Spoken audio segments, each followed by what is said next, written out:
She said yes. She was 15 at the time. Henry was 5 years older. He was 20. And they actually did get married a year later when she was 16. Eva was used to being brought up in a kosher house. She observed the Jewish Sabbath, didn't ride or do certain things. But she found out that Henry was a bit of a bon vivant. Henry enjoyed eating in fine restaurants. He loved to go to Broadway shows, opera. He loved dancing.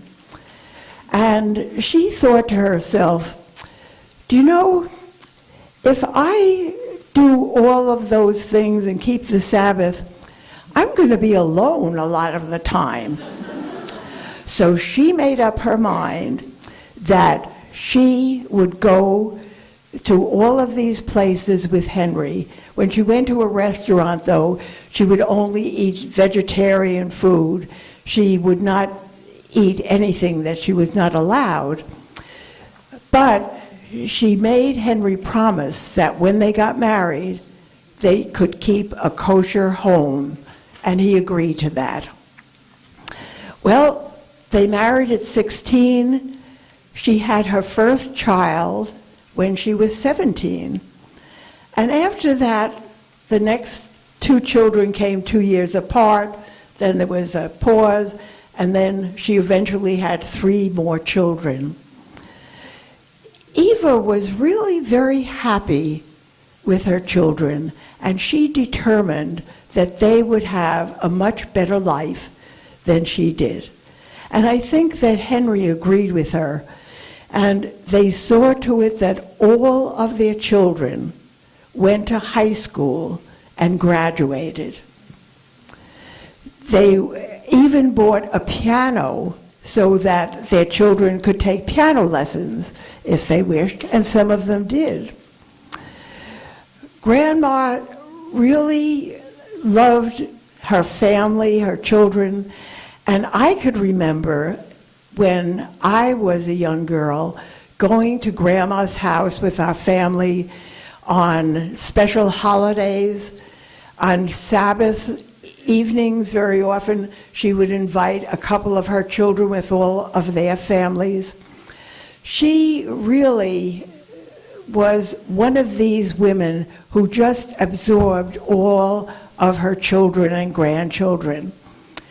I remember that one of the things that made us laugh a bit was every time that a new grandchild was born, Grandma would go to the hospital the next day, and when they held the child up from inside of the place where the children were, Grandma would look at the child and say, "Mark my words, that child is going to be a beauty."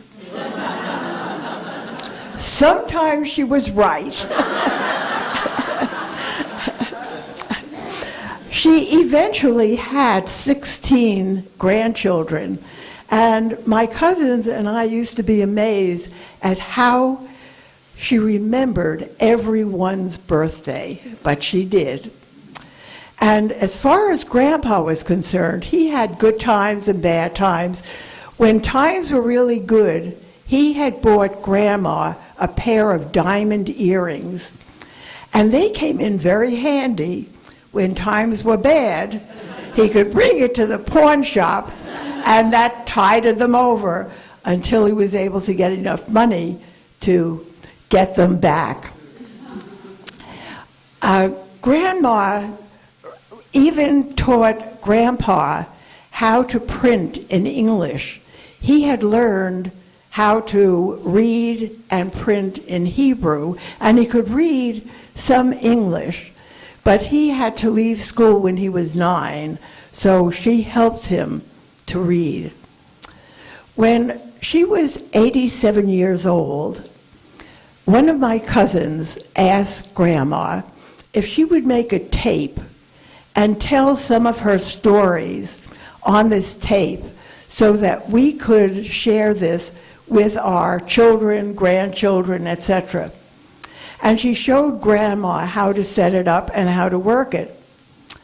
Well, Grandma was a good sport, and she really tried. But after a couple of days, she called my cousin, and she said, "You know, I'm having too much trouble with this tape recorder. I want to erase something because I didn't like the way it sounded, and I just got so messed up. Could I just write a letter instead?" And my cousin said, "Yes, of course." And so indeed, Grandma did write a letter, and copies were made and given to all of the grandchildren. I want to read to you just a little of her letter to give you some feeling of what Grandma sounded like. She said, "To my children, my dear children, grandchildren, great-great-children, and one great-great-grandson. May God give you all many happy years to live. I hope to God that you should all become my age. So keep well and happy." Well now, my life was like a stock market. It went up and down. But I was always content. My husband and I went to visit Grandma shortly after we read this letter. And my husband said, "Do you know, I thought it was so interesting the way you said that your life was like a stock market. It went up and down." She said, "You know, I wanted to say my life fluctuated, but I wasn't sure how to spell it." So, and there's just one other part I wanted to read to you over here. She said, "My life wasn't always milk and honey. I went through plenty, but always took it for granted. Of course, my husband was always good to me. We love one another very much." And that just gives you a flavor of the way Grandma sounded. At one point, she had found a light blue silk dress that seemed to be perfect for many occasions, for bar mitzvahs, weddings, graduations. This dress seemed to be just the right thing. And I can remember on one occasion, when Grandma came with her blue dress, everybody thought, "Let the festivities begin." Because once we saw that, we knew we can get going. And I remember one time we had picked her up to bring her to a graduation party, and as we stood in the doorway and looked at all of the people that were milling around, Grandma waved her hand and said, "I started all this."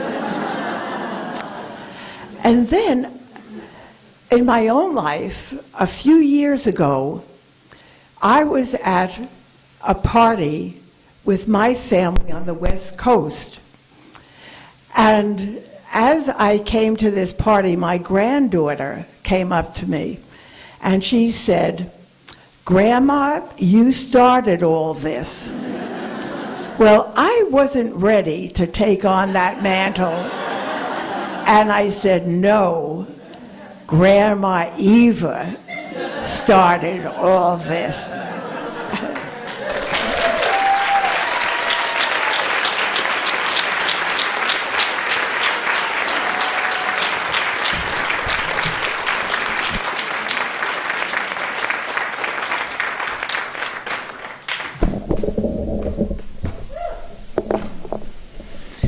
Is everyone Feeling all warm and fuzzy now? Thank you so much, Pearl. What a delight. Hopefully you had some memories brought to the front of your own family, maybe grandparents, so we can cherish all of those memories. Our next storyteller for tonight is going to be Gretchen Peterson. And anyone who knows Gretchen, I'm sure, can attest to the fact that whenever you are talking to Gretchen, she makes you feel like you are the most important person to her. She's really, really good at helping you feel loved. So let's give Gretchen a lot of love as we welcome her onto the stage.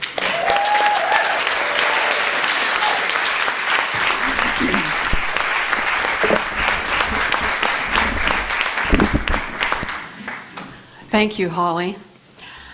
I'd like to dedicate this tie to Grandma Eva, the great tie maker in the sky. I'm sure her ties look just like this.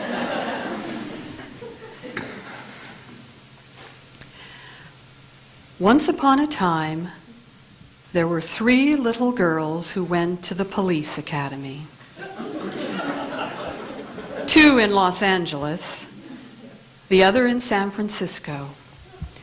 And they were each assigned very hazardous duties.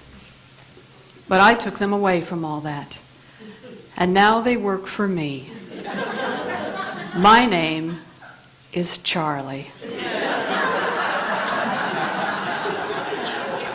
Who remembers the original television episode, Charlie's Angels?